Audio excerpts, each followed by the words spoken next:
За сайн байцгаана уу? Суурин загилааны талаар ярих гэж байна. За суурин загилаа нь хөдөлгөөний тогтолцооны нэг хэсэг ээ. Үндсэн бөөм нь каудата нуклеус, потам, глобус, паллидус, интернус, экстернус. За эдгээр нь бүгд их тархины гадрын доорх цагаан бодисд бол байрлаж идэг. Эдгээр бөөмүүд нь хоорондоо хөдөлгөөний гадаргуутай болон гадартай их тархины гадрын хөдөлгөөний хэсэг тийм ээ зохицуулах үйл ажиллагаа бүхий нэгэн нарийн төвөгтэй хэлхий холбоогоор бол холбогдож идэг. За хөдөлгөөний гадаргууд сэргээх болон саатуулах нөлөөг бол үзүүлдэг. Мөн хөдөлгөөнийг эхлүүлэх, хөдөлгөөний далайцыг зохицуулах болон булчингийн тоонусыг хянахад чухал үүрэгтэй байдаг байна. Суурийн зангилаа болон түүнтэй үйл ажиллагааны хувьд холбоотой бусад бөөмүүд болох хар бодис, субталамик нуклеус зэрэгт гэмтэл учруул хөдөлгөөний сэрлийн хэд илүүдэл эсвэл хөдөлгөөний дутагдал үүсэх эсвэл булчингийн тооност эмгэг өөрчлөлт ордог байна. За суурийн зангилааны хамгийн түгээмэл өвчин бол Паркинсоны өвчин бөгөөд энэ нь булчингийн хөшин, хөдөлгөөний хомсдол, салга гэсэн эмнэлзэн 3 шинжээр илэрдэг ээ. За хөдөлгөөний хяналтын шатлан захирагдах хосны хамгийн дээд төв нь их тархины гадар тийм ээ. Түүнээс ирж байгаа тохио пирамид замаар дамжиж гавлын мэдрэлийн хөдөлгөөний бөөмүүд болон нугасны урд эвэрдэх хөдөлгөөний эсүүдэд бол хурж хөдөлгөөнийг зохицуулах ёстой. За төв мэдрэлийн системд өөр хэд хэдэн бүтэц хөдөлгөөнийг эхлүүлэх болон зохицуулах үйл ажиллагаанд бол оролцдог. Эдгээр туслах хөдөлгөөний төвүүдийн хамгийн чухал нь их тархины цагаан бодисын гүнд барилах гадрын доорх бөөмүүдийн нэгдэл болох суурин зангилаа юм аа. За пирамид систем нь тархины гадаргуу болон баган нугасны хөдөлгөөний нейронуудын хооронд хамгийн шууд болон хурдан холбоо гүйцэтгэдэг тул удаан хугацааны турш хөдөлгөөний хяналтын гол систем гэж бол тооцогдож байна. За харин хөдөлгөөнд оролцдог бусад бүх бүтцийг пирамидын гаднах систем буюу экстра пирамид систем гэж бол нэрлэдэг гэсэн. Тэгэхээр суурин зангилаа бол экстра пирамид систем гэдэг нэр томьёонд бол байдаг гэсэн. Гэхдээ энэ нэр томьёо төөрөгдүүлсэн шин чанартай учир нь пирамид ба пирамидын гаднах системүүд бодит амьдрал дээр тусдаа ажилладаггүй. Харин ч нэгдмэл цогц хөдөлгөөний системийн дэд хэсгүүд бөгөөд бүтэц болон үйл ажиллагааны хувьд хоорондоо нэгт холбоотой байдаг. Жишээлбэл хөдөлгөөний гадаргуу болон суурин зангилааны чухал бөөм болох судалт бие хоорондоо маш өргөн холбоо хамаарлалтай байгаа. Иймээс пирамидын гаднах систем гэсэн нэр томьёо нь өнөө үед хуучирсан бөгөөд номд маш ховор хэрэглэгддэг болж байгааг анхаарах хэрэгтэй. Үүний оронд бид суурин зангилааны хэвийн болон эмгэг үйл ажиллагаа гэж ярих нь илүү оновчтой байх юм аа. За суурин зангилааны хөдөлгөөний системд үүрэг филогенетик. За судалт бие буюу корпус стратум нь хөдөлгөөний системийн хяналтын чухал төв юм аа. Түүний үйл ажиллагаа болон анатомийн холбоосыг илүү хэлбэр болгохын тулд энэ хэсэгт төв хувьслын хэсгийг товч тайлбарлана. Төв мэдрэлийн системд филогенетикийн хувьд хамгийн эртний хөдөлгөөний төвүүд нь нугас болон дунд тархины дээвэр дэх торлог байгууламжийн анхдагч аппаратууд юм аа. Хувьслын явцад дараа нь палеостратум буюу цавир бөмбөлөг үүсэж үүний дараа их тархины гадаргуутай зэрэгцэж томорсон неостратум буюу сүүлт бөөм болон хуягт бөөм хөгжижээ. За ингээ неостратум нь хүн болон дээд зэргийн сүүн тэжээлтнүүдэд онцгой хөгжилтэй байдаг. Филогенетикийн хувьд илүү хожуу үүссэн бүтцүүд томорч хөгжихийн хэрээр хуучин бүтцүүд нь тэдгээрийн нөлөөнд улам бүр орох болсон. Хувьслын эртний үед үүссэн төрөл зүйлүүдэд эдгээр хуучин мэдрэлийн төвүүд нь булчингийн хэвийн тоонусыг барих болон орон зайд шилжих хөдөлгөөнийг автоматар удирдахад голлож оролцдог байна. За их тархины гадаргуу хөгжихийн хэрээр илүү эртний төвүүд болох палеостратум болон неостратум нь хөдөлгөөний шин систем болох пирамид системийнхаа хяналтанд улам бүр орж байгаа. Ихэнх сүүн тэжээлтнүүд тухайлбал муур их тархины гадаргууг нь авсан ч төвөггүй алхаж чаддаг бол хүн төрлөختөн бүрэн бүтэн пирамид системээс бүтэн хамааралтай одоо байдаг байна. Хүний филогенетик хөгжил нь одоо хуучин мэдрэлийн төвүүд нь шинээр үүссэн төвүүдийнхөө үйл ажиллагааны алдагдлыг нөхөж чадхаа болсон одоо тийм хөгжлийн цэгтээ бол хүрсэн байгаа. Гэсэн ч хүн төрлөختөнд одоо хүртэл одоо спастик саажилттай мөчн хавсарсан хөдөлгөөн буюу гэж нэрлэгддэг тийм албадмал бус хөдөлгөөнүүдийг хийсээр байгаа нь ажиглагддаг. Энэ нь хөдөлгөөний хуучин төвүүдээс одоо үүсдэг гэж үздэг байна. За, фалестратум гэдэгт юу норох вэ гэхээр цайвар бөмбөлөг орох нь неостратум гэдэг бол сүлт бөөм, хуягт бөөм. За, амьтдын хувьд алхах зэрэг хөдөлгөөн одоо суурийн зангилаагаар удирдагддаг бол хүнд энэ үүргийг пирамид тогтолцоо гүйцэтгэдэг байх нэ. За, суурийн зангилааны бүрэлдэхүүн эсгүүд болон тэдгээрийн холбоосууд. Суурийн зангилаанд их тархины цагаан бодисын гүнд байрлах үр хөврөлийн хөгжлийн явцад зангилааны товгроос буюу ганглионик эминенсээс үүсэлтэй үйл ажиллагааны хувьд харилцан хамааралтай бүх бөөмүүд багтдаг. Суурийн зангилааны үндсэн бөөмүүд нь сүлт бөөм, хуягт бөөм, цайвар бөмбөлгийн одоо зарим хэсэг бол байгаа юм. Үр хөврөлийн одоо судлалын үүднээс авч үзэх юм бол клауструм болон амигдала зэрэг бөөмүүдийг мөн суурийн зангилаанд багтаадаг. Гэхдээ амигдала лимбийн системтэй холбоотой одоо үйл ажиллагаанд илүү түлхүү оролцдог учраас өмнөх бүлэг дээр ярьсан. Харин үйл ажиллагааны хувьд бүрэн тодорхой болоогүй клауструмын хэсэг гинт ярихгүй. За, мөн амигдала өмнө ярьсан учраас энэ бүлэгт ярихгүй нэ. За, сүлт бөөм, каудата нуклеус. За, зурагт бол харагдчихээн тийм ээ. Хажуугийн ховдлын хананы нэг хэсгийг бүрдүүлдэг бөгөөд үр хөврөлийн хөгжлийн явцад их тарих эргэлддэгтэй холбоотойгоор номон хэлбэртэй бол байдаг.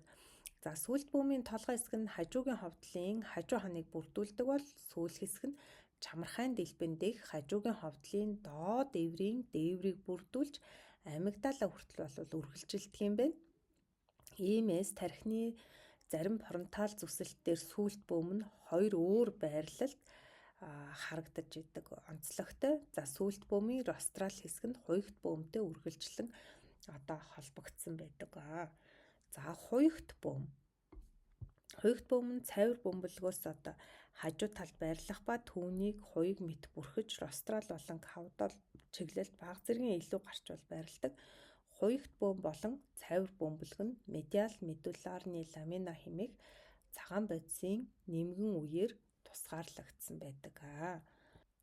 За, сүлт бөөм болон хуягт бөөм нь анатомийн зүсэлтээр зурус мэт харагдах саарл бодисын олон жижиг скүүрнүүдээр бол хоорондоо холбогдсон байна. Тиймээс энэ хоёр бөөмийг хамттан судалт бий буюу корпус стратиум гэж нэрлэдэг. Энэхүү судал нь хөгжлийн явцад дотор капсулын ширхэгүүд анх нэгдмэл байсан суурийн зангилаг одоо нэвтлэн гарах үед бол үүсдэг байна. За, дараагийн хэсэг нь цайвар бөмбөлөг глобус паллидус. За, 3 дахь гол бөөм бөгөөд дотор болон гадна хэсгээс бүрдэн бусад бөөмүүдээсээ филогенетикийн хувьд илүү эртнийх тул палестратум гэж бол нэрлэдэг. Хуягт бөөм болон цайвар бөмбөлгийг нийтд нь лентиформ нуклеус гэж бол нэрлэдэг. За, бусад хамааралт энэ 3 бөөмөөс гадна бусад хамааралтай бөөмүүд гэж бол байна. Үүнд нэмэлт 3 бөөм бол орж ирдэг. Суурийн зангилаатай үйл ажиллагааны хувьд нэг талбайтай бөөмүүдийн дунд тархины одоо субстанца нигра болон ред нуклеус ордог болвол завсрын тархины субталамик нуклеус бол бас орж ирэх нь байна. За, ингээд цайвар бөмбөлөг хар бодис болон улаан бөмбөний хэмжээний төмөр агуулсан байдаг. Хар бодисын бараан пигмент нь меланины өндөр агууламжтай байдгаас болоод элтэд ийм зургууд дээр одоо тод өөр өнгөтэй бол харагддаг юм байна. За, энэхүү зурагт юу харагдаж байгаа вэ? Нэгдүгээрт нь суурийн зангилааг сагтаал одоо байдлаар харж байна, тийм ээ. Хамгийн гадна талд сүлт бөөм буюу каудата нуклеус харагдчихэв. За, ингээд түүний доор каудата путамн буюу одоо хуягт бөөм бол харагдчихэв. За, хуягт бөөмөөс гарсан цацаргууд сүлт бөөмтэй одоо холбогдож байгаа хэсэг бол харагдчихээн тийм ээ. За каудатай нуклеусын урд үзүүрт бол амигдала байгаа нь бол харагдчихээн. За цагаан өнгөтэй нь бол хажуугийн ховдол. За энийг аксиал доотлын зурагт нь аксиал тэнхлэг дээр одоо хэрхэн харагдаж байгаа байдлыг харагдчихээн тийм ээ. Одоо нөгөө сүлд бөөмийн толгой болвол суурин зангилааны хамгийн урд хэсэг дээр харагдаж байгаа бол сүүл хэсэг нь бол арын хэсэг дээр харагдчихээн. За энэ дунд төвийн хэсэг таламус харагдаад таламус болон одоо сүүл бөөмийн толгой хэсгийн дундуур бол дотор капсул явж байна. За дотор капсулын гадна талд хамгийн одоо ойрхон харагдаж байгаа нь цайвар бөмбөлөг, түүний гадна талаар хуягт бөмб бол харагдаж байна. За ингээд одоо зүслэг сагтаал болон аксиал зүслэгийн 1 2 3 4 гэсэн дараалал дээр зүслэг хийж харахад коронал тэнхлэг дээр хэрхэн харагдаж байгааг бол зурагт харуулсан байна. За энд нэг сонирхолтой зүйл харагдаж байгаа бол дотор капсулын дундуур явж байгаа одоо энэ сүлт бөөм болон потамны хооронд холбогдож байгаа ширхэгүүд бол харагдаж байгааг анзаарах хэрэгтэй. За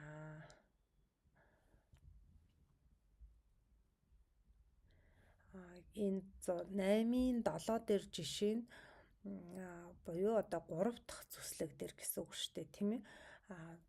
Нөгөө сүлт бөөм чинь дээд талдаа нэг гарч ирээд сүүл хэсэг нь дахиад доод хэсэг дээр гарч ирсэн байгааг бол харагдчихжээ шүү. За энэ бол бидний хувьд имра дээр маш чухал ач холбогдолтой ийм зураг бахнэ. За суурин зангилаа хэрхэн бусад хэсэгтэйгээ холбогддөг юм бэ?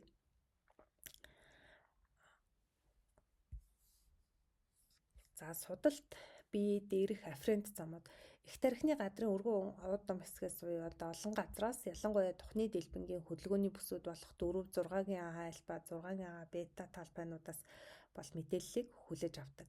Гадаргуугаас ирж буй эдгээр замууд нь их тархины гадаргуугийн 5 дугаар үеийн пирамид эсүүдээс үүдэлтэй глутамат идэвхт буюу глутамат эржиг өөрийн талын одоо чиглэлтэй топик зохион байгуулалттай болол эдэг топотопик тийм ээ.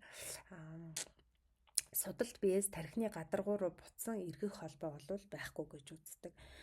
За таламусын центромедиан нуклеусээс ирэх афферент ширхгүүд нь одоо сэргээх нөлөөтэй байх магадлалтай. Энэхүү афферент зам нь бага тархи болон дунд тархины торлог байгууламжаас ирэх сэрлийг судалт бие рүү дамжуулдаг бахнэ. За хар бодсон судалт бие рүү допамин эргэх афферент ширхгүүдийг үлгээдэг бөгөөд эдгээр ширхэгүүд алдагдах нь Паркинсоны өвчний шалтгаан болдог гэж үздэг байна. За мөн рафын нуклеусээс серотонин идэвхэд одоо ширхгүүдийг хүлээж авдаг бахнэ. За бусад афферент ширхэгүүд цайвар бөмбөлөг нь үндсэн афферент оролттой бусад судалт биеэс авдаг бөгөөд их тархины гадаргуугаас шууд афферент ширхэг хүлээж болвол авдаггүй юм байна. За гэвч тархины гадаргуугаас үүсэлтэй афферент ширхгүүд хар бодис улаан бөм болон таламусын доорх бөм рүү очдог байна. За судалт биеэс гарах эфферент замууд. За үндсэн эфферент замууд нь цайвар бөмбөлгийн гадна ба дотор хэсгүүд рүү чиглэдэг.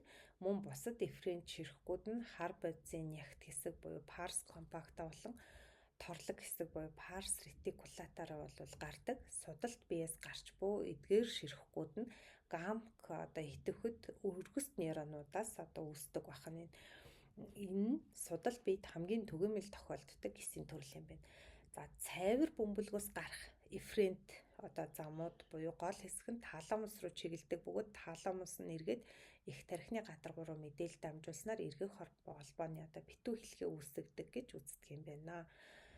За Суурин занглааны афферент болон эфферент дамжуулалтыг үйл ажиллагааны хувьд зөв тайлбарлахын тулд холбогдох нейротрансмиттер бодисууд болон рецепторуудыг мөн тодорхой замуудын үйл ажиллагаа алдагдах үед үүсэх мэдрэл судлалын дутагдлуудыг авч үзэх шаардлагатай. Жишээ нь Паркинсоны өвчин нь хар бодисоос судалт бие рүү чиглэсэн допамин нэтвэгт нейронуудын дегенерацаар бол тодорхойлогддог.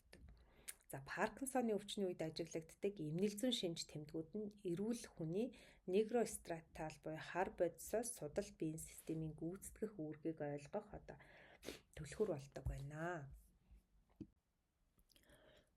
За суурин занглаа болон тэдгээрийн эфферент афферент холбоосууд нь хөдөлгөөний гадаргуугийн нейронуудыг сэргээх болон саатуулах үйлчилгээ үзүүлэх нарийн төвөгтэй зохицуулгын хэлхээний салшгүй хэсэг болчихжээ.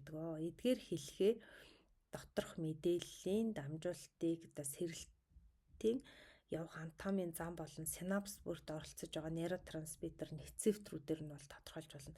Хамгийн чухал хэлхээнүүдийн нэг нь тархины гадаргуугаас судалт биеэр дамжин цайвар бөмбөлөг, дараа нь таламус эцэст нь эргээд гадаргуу руу сэрэл дамжуулдаг хоёр тусдаа замыг бол багтааж идэг бахна. Энэ талаар ярина. За кортикоэстропаллидо таламо кортикалны зам. За хөдөлгөөний болон мэдрэхүүн гадаргуу нь судалт бие рүү сэргээх үйлчилгээтэй глутамат дамжуулагчийг ашиглан топик зохион байгуулалттай мэдээллийг бол илгээж идэг.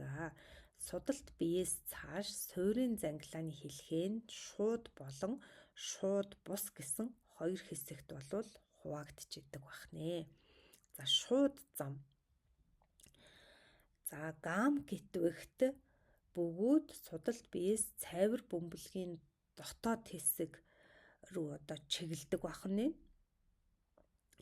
Энд субстанц П буюу П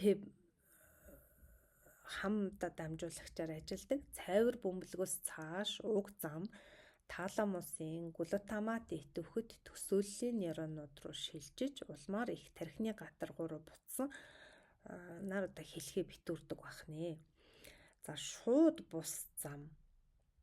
Энэ дайрект байдгүй. Гамк болон энкефалийн дамжуулагчийг ашиглаж шууд бус зам нь судалт биеэс цайвар бөмбөлгийн гадаад хэсэг рүү мэдээллийг дамжуулна. Тэгээ эндээс дараагийн гам гитвэхэд зам нь таламусын доорх бөөм рүү очих ба эргээд цайвар бөмбөлгийн дотоод хэсэг рүү глутамат итвэхт сэргээх мэдээллийг бол илгэн шууд бус замын цаашдын чиглэл нь шууд замтай ижил буюу таламусаас их тархины гадаргуу руу бол буцдаг бахнэ. За эдгээр хоёр замыг ашиглаж буй саатуулах болон сэргээх дамжуулагчдын хослолоос үзэхэд шууд замыг цочроох нь их тархины гадаргууд сэргээх нөлөө үзүүлдэг бол шууд бус замыг цочроох нь саатуулах нөлөө үзүүлдэг байна. За хар бодисын допамин итвэхт зам нь энэ системд зохицуулах үүрэг бол гүйцэтгэдэг гэж үздэг. За хажуугийн зураг дээр юу харагдаж байгаа юм бэ гэхээр А зурган дээр болвол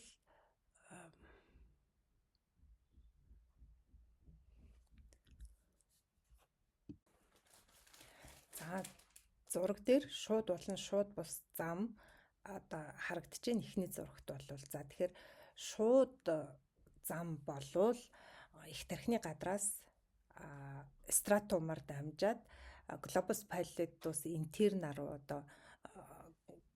габа эргийг дарангуулах мэдээллийг болвол дамжуулж идэг. За эндээс таламус руу дарангуулах мэдээлэл дамжаад түүнээс таламусаас гадар руу эргэж явж байгаа энэ замыг болвол шууд зам гэж нэрлэдэг байгаа юм. Харин шууд бус зам гэдэг бол стратумаас глобус паллидус экстернус руу эхэлж мэдээлэл яваад тэр нь субталамик нуклеусээр дамжин үүнээс цааш болохоор глобус паллидус интернес руу очоод тэгээд таламус их тархины гадар болж эргэж явж байгаа энэ зам бол шууд бус замдаа орох юм аа. За тэгэхээр энэ хоёр зам одоо саадуулах болон сэргээсэх одоо дамжуулагчдын одоо аль алийг нь ашиглаж болвол явагдах ийм зам аа.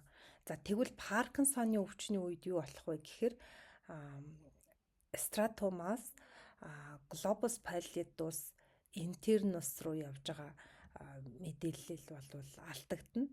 Одоо шууд зам бол алдагдана гэсэн үг тийм ээ. Тэгэхээр эндээс таламус руу илүү их одоо мэдээлэл явна. Харин таламусаас их тархины гадарт одоо очих итвэхжүүлэх буюу одоо хөдөлгөөний үйлдэлийг нэмэгдүүлэх тэр хэсэг нь багасчих учраас хөдөлгөөн хоригдох шинжээр илэрнэ. Харин шууд бус зам энэ Паркинсоны эмгэгийн үед илүү их итвэхтэй болж байгаа нь бол харагдах нэ. За суурин зангилааны үйл ажиллагаа ба алдагдал.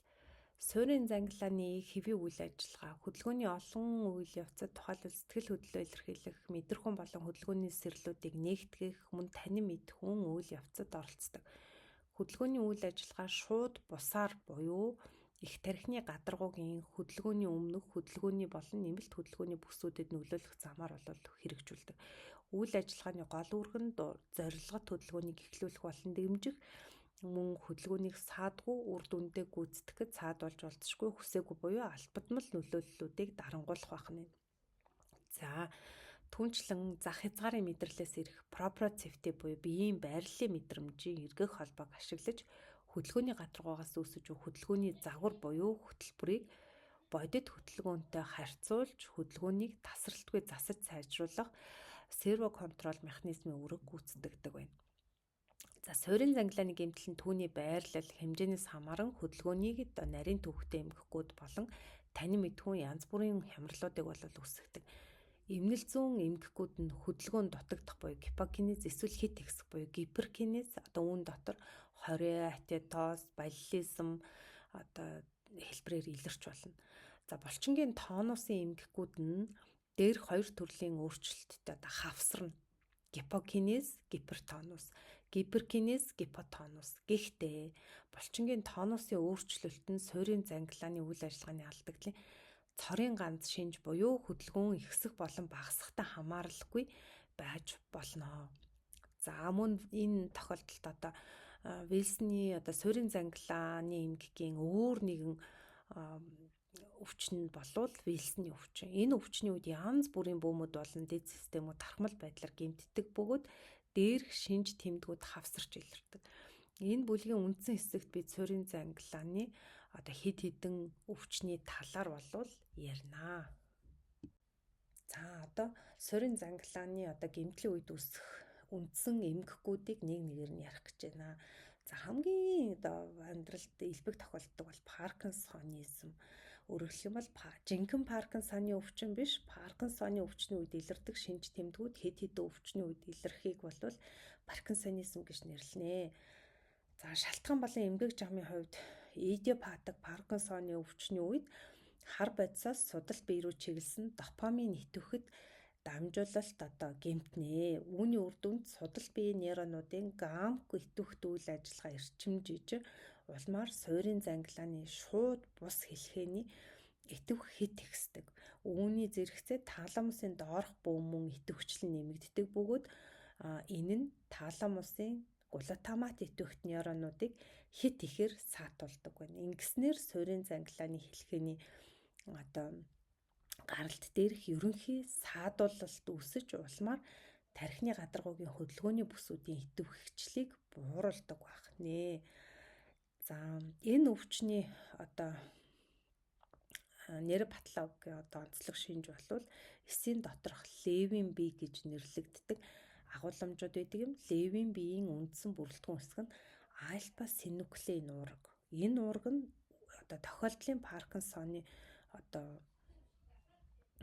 өвчний эмгэг жамд ямар үүрэг гүйцэтгэдэг нь одоогоор бүрэн тодорхойгүй. Гэхдээ нийт тохиолдлын багахан хувийг эзэлдэг одоо удамшлын хэлбэрийн Паркинсоны өвчний үед хэд хэдэн одоо өөр генүүдийн мутац бол үүссэн байгаа нь бол тогтогдсон.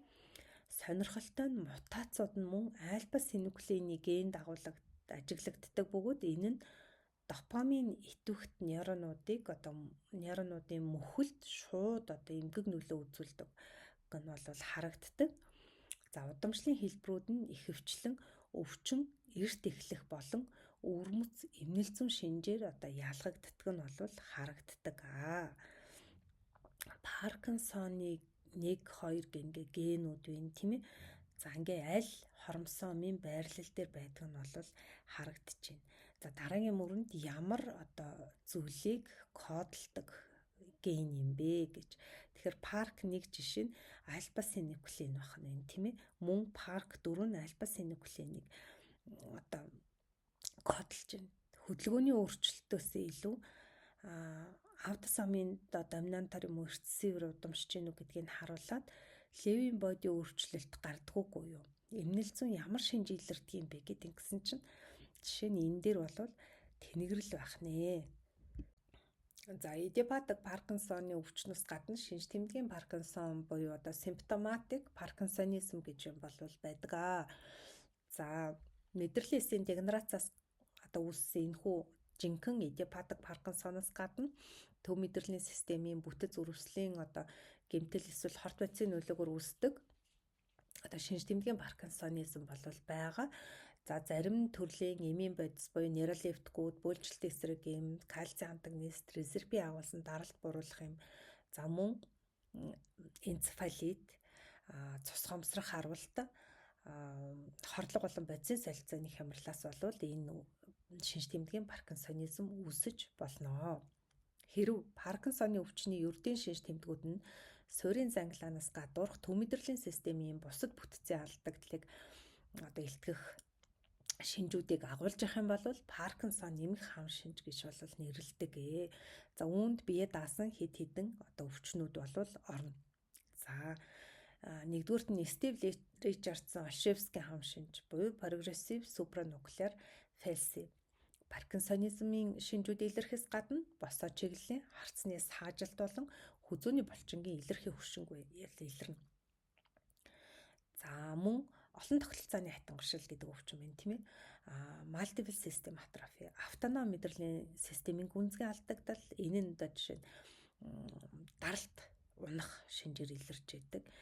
За мөн тэнцвэр алдагдах болон пирамид замын гэмтлийн шинжүүд Паркинсонизмын шинжүүд дээр нэмэгдэж илэрдэг ийм өвчин байна.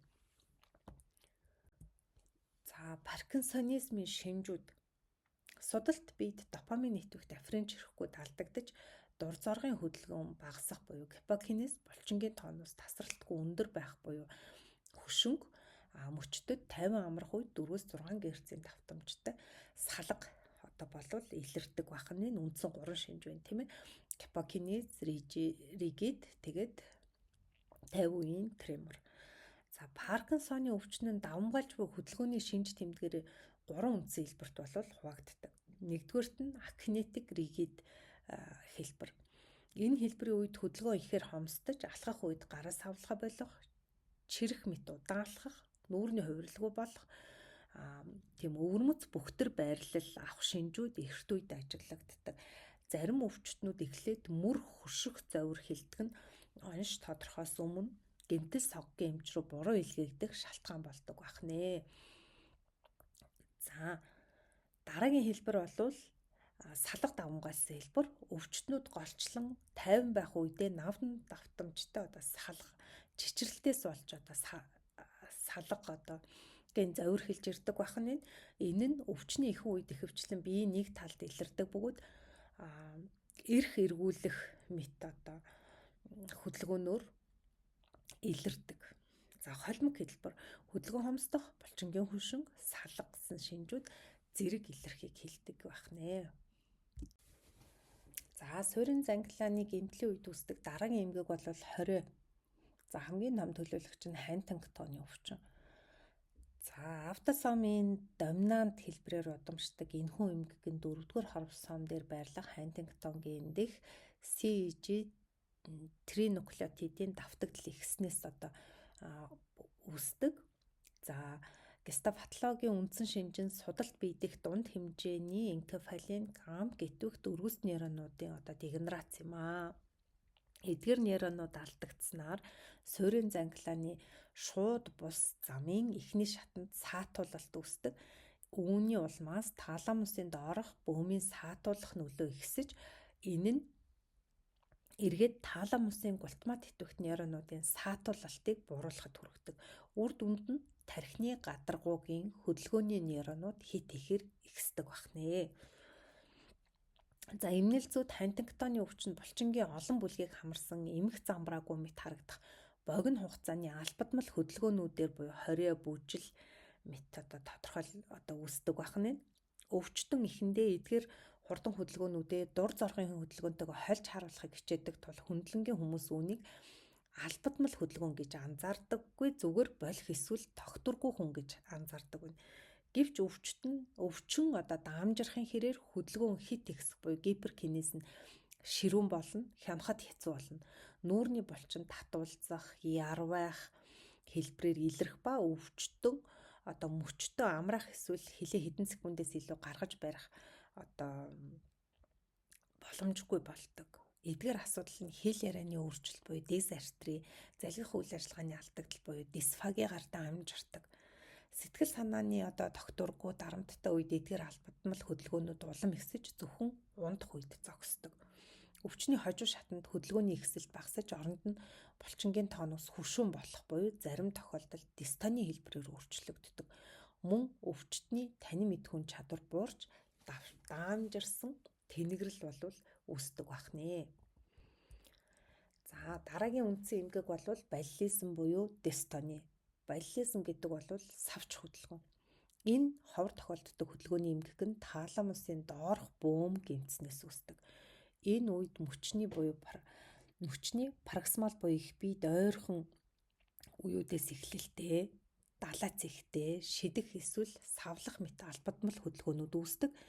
Ихэнх тохиолдолд энэ нь гэмтлийн эсрэг талд биеийн зөвхөн нэг талыг хамарсан гемибаллизмаар илэрдэг байна.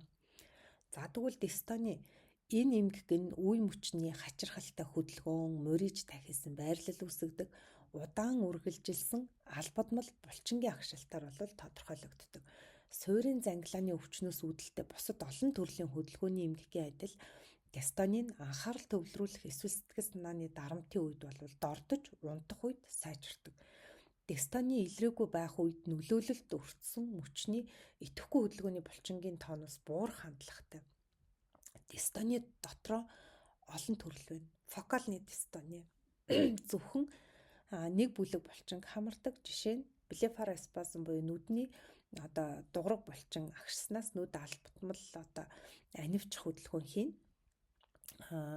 Мөн хүзөөний булчингийн дистоны улмаас спазматик тортиколис болвол үүснэ. За тархмал дистони байж болно. Биеийн бүх булчингийн бүлгийг янз бүрийн хэмжээгээр хамардаг олон төрлийн эмгэгүүд бол багтана. Тархмал дистонитой өвчтнүүдэд энэхүү хам шинжийн нэг хэсэг болох хэл ярианы өөрчлөлт буюу дисартри, залгих чадвар алдагдах буюу дисфагийн хамгийн их асуудал болдог байна. Өвчтний яриа түргэн ихэвчлэн ойлгоход маш хэцүү болсон байдаг. Одоогийн байдлаар дистони үүсгэд хүргэдэг суурин занглааны үйл ажиллагааны нарийн зүй тогтол бүрэн тайлбарлагдаагүй байна. За суурин занглааны эмгэгүүдийн үед үүсдэг нийтлэг тохиолдлуудаас 4 тохиолдол танилцуулах гэж байна. За эмнэлзүүн тохиолдол 1 идиопатик Паркинсоны өвчин. 59 настай банкны тейлэр мөнгөн дэвсгэр тоолж байхдаа баруун гараа хэвээ ашиглаж чадахгүй байгаагаа анзаарсан. Нэг тоолохын оронд хэд хэдэн дэвсгэртийг нэг дор тоолсноос болж тооцоо зөрөх тохиолдлуудаа дараа гарсан. Үүний зэрэгцээ түүний бичиг улам жижигхэн болж гаргацгүй болж ажлаа үр дүнтэй гүйцэтгэж чадхаа байсан. За тэрээр баруун мөрний өвдөлт баруун гар зангирах завир хилж байсан бөгөөд гэмтэл соггийн эмч үнийг мөрний үений өрөвсөл гэж таамаглан эмчилсэн боловч үр дүнд хүрээгүй. Хугацаа өнгөрөх тусам түүний нүүрний хувирал цөөрч гипомими явуулсан баруун гар нь 50 байх үедээ ойролцоогоор 8 герцийн давтамжтай салгалдаг болсон. Өвчтний төрөл төрөстөөс хэн ч ижил төстэй өвчнөр өвдөж байгаагүй байна. За өөрхийн өмч мэдрэлийн эмч рүү шилжүүлсэн үзлэгэр мөчтөд ялангуяа баруун гарт араад дугуйны шинж буюу хөшинг илэрсэн. Өвчтөн бага зэргийн бөхтөр байрлалтай, жижигхэн алхамтай алхаа болон баруун гарын савлага багассан шинжүүд бол илэрсэн. Алхах үедээ гараас авчиж алхахгүйсэн гэсэн. Өвчтөн эргэж харахдаа ердийнхөөс олон алхам хийжсэн. За автоном мэдрэлийн алдагдал илрээгүй сэтгцийн байдал хэвэн байсан. За тоцгогч үздэг компьютер томограф болон тархины цахилгаан бичлэгийн шинжилгээнд өөрчлөлт илрээгүй. За өвчтөнд холимог хэлбэрийн идиопатик Паркинсоны өвчин гэдэг онш тавьдсан. Л-дофа болон допамины агонист эмээр эмчилсэлгээ хийсэн нь өвчтний хөшинг байдлыг мэдэгдэхүйд сайжруулсан боловч салгыг болвол эмчлээгүй байна.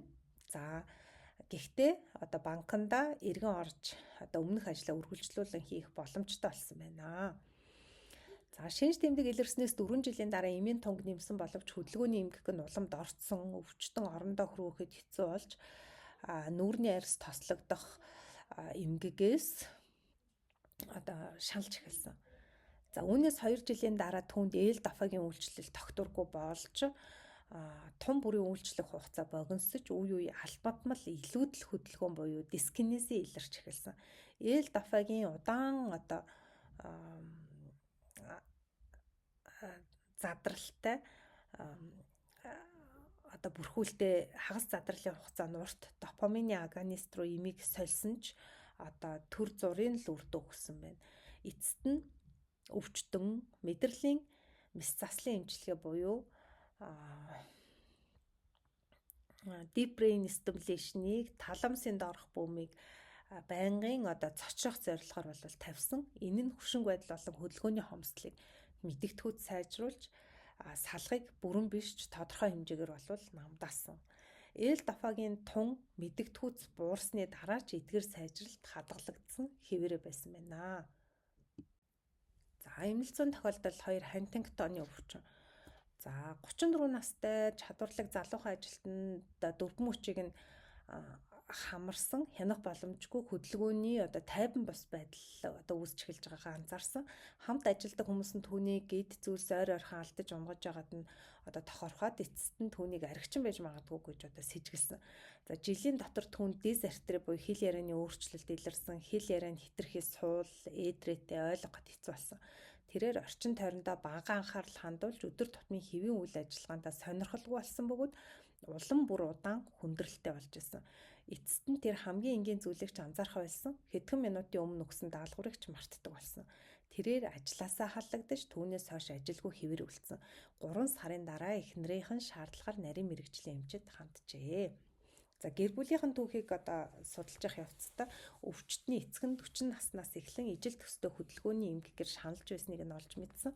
Энэхүү өвчин дамжсаар эцэг нь бүрэн бусдын хасаргаанд орж эцэст нь 54 настайдаа бол нас орж иж харин аавыг нь өвдөх үед одоо ямар нэгэн онш тавигдаагүй байсан байна. За өвчтөнд мэдрэлийн үзэлгээр биеийн бүх хэсгийг ялангуяа мөрний бүслүүр болон нүүр орчмыг хамарсан албадмал хөдөлгөөнүүд байсан. Өвчтний яриа сул бага зэргийн идэрсэн нэгэн хэвэн байсан. За мэдрэхүүн болон рефлексүүд нь одоо өөрчлөлтөхгүй байжээ. Шинж тэмдгийн шин чанартай одоо албадмал хөдөлгөөн үүсгэж болох бодисын солилцооны эмгэг болон бусад системчилсэн эмгэгүүдийг үгүйсгэхийн тулд одоо нэмэлт шинжилгээнүүдийг хийсэн байна. За тархины ямраа шинжилгээнд дээр хоёр талын сүлд бөмбөгийн толгой хэсгийн эзэлхүүн багасна нь тухайн бүс дэх нейронуудын хатангаршлыг одоо илтгэж байна. Түүнчлэн өвчтний насанд баймгүй тархины ерөнхий хатангаршил тодорхойлогдсон байна. За молекул генетикийн шинжилгээнээр Хантингтон генийн нэг аллел дах CAG тиреоклетидын давталт ихссэн болохыг тогтоосон. Ингэснээр Хантингтоны өвчний онш бол батлагджээ. Энэхүү өвчтөнд бол энэ давталт 51 удаа илэрсэн байна. Ердийн үед 38 хүртэл байх боломжтой юм байна. За нейролептик эмүүдээр одоо хийсэн эмчилгээнд допамин нэтвэгт дамжуулалтыг саатуулснаар хөдөлгөөний илэрлүүдийг төр зур сайжруулсан. Гэвч өвчин дамжирсаар байсан тул өвчтөн ажиллах чадваргүй хэвээрүүлдэж аажмаар бусдын хасаргаанд бүрэн одоо орсон байна. За энэхүү зургийн A болон B одоо коронал зүслэгт тархины ерөнхий хатангаршил, тархи нугасны одоо шингэний доторх болон гаднах зай их хэмжээгээр тэлснээс гадна суурийн зангилааны эзэлхэн багассан байгаа нь бол харагдчихэв. За энэ улмаас C зураг дээр ховдлууд нь тархинд хайрцаг мэт хэлбэртэй болж харагдчихэв. За суурийн зангилаа хатангарсан хэдий ч дохионы эрчим болвол хэвийн байгаа нь Вильсоны өвчнөөс ялгаатай харагдаж байна. За эмнэлзэн тохиолдол 3 буюу гемибаллизм 63 настай тэтгэврт гарсан эрэгтэй өрлөгчөн мэрэгчлээ оройш хар айрагны шилээ барьж чадахгүй болоод хэвсэн дээр хасгсан байна. За босох гэж оролдох үед зүүн гар болон хөлөнд нь хянах боломжгүй хүчтэй шидэх мэт хөдөлгөөнүүд илэрсэн. Гэнт илэрсэн энэхүү эмгэг тэрээр эхнэрийнхээ хамт маш их сандарч ялангуяа яаралтай тусламж дуудаж эмнэлэгт очсон. За хүлээн авсан мэдрэлийн эмч түүний зүүн гар хөлөнд шидэх мэт хүчтэй бүжих хөдөлгөөний шинжтэй албадмал хөдөлгөөнүүд илэрч байгааг бол ажигласан. Өвчтөн эдгээр хянах боломжгүй хит их хөдөлгөөнөөс маш их шаналж байсан бөгөөд тусламжгүйгээр зогсох алхах боломжгүй болсон. За түүнд бариулсан төрөл бүрийн зүйлийг тэрээр бүгдийг нь шалан дээр алдаж унгааж байсан. За ингээ эмч түүнд гемибаллизм гэдэг онш тавьжээ. Өвчтний өмнөх өвчний түүхээс үзэхэд артерийн даралт ихсэх өвчин 2 дугаар хэлбэрийн чихрийн шижин тархалттай байсан. Дүрс онцлогооны шинжилгээгээр цашмаг гемибаллизмын шалтгааныг тогтоосон бөгөөд баруун талын таламусын доорх бөмбөг дэх шин шигдээсийн голомт байна. Зүрх судасны эрсдэлт хүчин зүйл олон байсныг харгалзан үзэж уг гэмтлийг лакунарны харуулт гэж үзсэн байна. Нейролептик эмэр шинж тэмдгийн эмчилгээ хийснээс хэд хоногийн дараа хөдөлгөөний эмгэг нь бол бүрэн арилсан харагдсан байна. За ингээд энэ зураг дээр бол харагдчихээн тийм ээ. Зураг дээр маш том тодорсон цагаан өөрчлөлт бол байгаа нь лакунарны инфарктыг харуулж байна. За сүүлчийн тохиолдол Вильсоны өвчин 17 настай цахилгаанчны дагалдан суралцагч залуу сүүлийн 3 жилийн дотор гар нь улам бүр болох болж ажилд нь саад болж байгаа талаар зөвөрлсөн. Гар бичмлэр бичиж чадхавлж дармал үсгээр бичхээс өөр аргагүй болсон байна. Сүүлийн 1 жилийн турш түүний гар чичрэх болсон бөгөөд баруун гар нь зүүнээсээ илүү их чичирдэг байна. Аливаа нэг зүйлийг барьж авахыг хичээх бүрд чичрэл буюу салган нь улам нэмэгддэг. Түүний яриа удааширч алдаатай болж эхэлсэн. За мэдрэлийн үзлэгээр нүдний дагах хөдөлгөөний бага зэрэг саатсан буюу сакатик шинж илэрсэн байсан ч гавлын мэдрэлийн бусад өөрчлөлт бол илрээгүй. За ажиллах болон нүүрний хувирлын булчингуудын хүч хэмжээ хэвэн байсан ч илэрхий нүүрний хувирлгүй болох буюу гипомимийн ажиглагдсан. Өвчтний яриа удаан хүндрэлтэй. 2 гар нь өндөр давтамжтай нарийн чичрэлт буюу салга илэрсэн. Алхаа нь бага зэргийн болох нэг хөл дээрээ баруун эсвэл зүүн хөл дээрээ үсэрч чадахгүйсэн. Тандем буюу шулуун шугамар алхах сорил хийхэд нүдэн аниад алхах үед бүх чиглэлд унах хандлагатай байсан. Гэсэн хэдий ч хуруу хамрын сорилыг оновчтой гүйцэтгэж чадчихсан. За түүнд хөдөлгөөн удаашрах буюу брадикинезия дистадиодохокноз зэрэг шинж зүүн талдаа илүү даамгайлж 2 талын гар хөлийн нарийн хөдөлгөөний хяналт мэдэгдэхүй алдагдсан байсан. Гүний шүрмсний рефлексүүд хэвийн бөгөөд тэгш хэмтэй пирамид замын гэмтэл болон мэдрэхүүн өөрчлөлт бол илрээгүй. Сэтгцийн байдал нь бол хэвийн эвэрлэгийн бүрхөвчийг завсрын гэрлээр шалгахад Кайзер флешерийн цагираг бол тод харагдчихсан байна.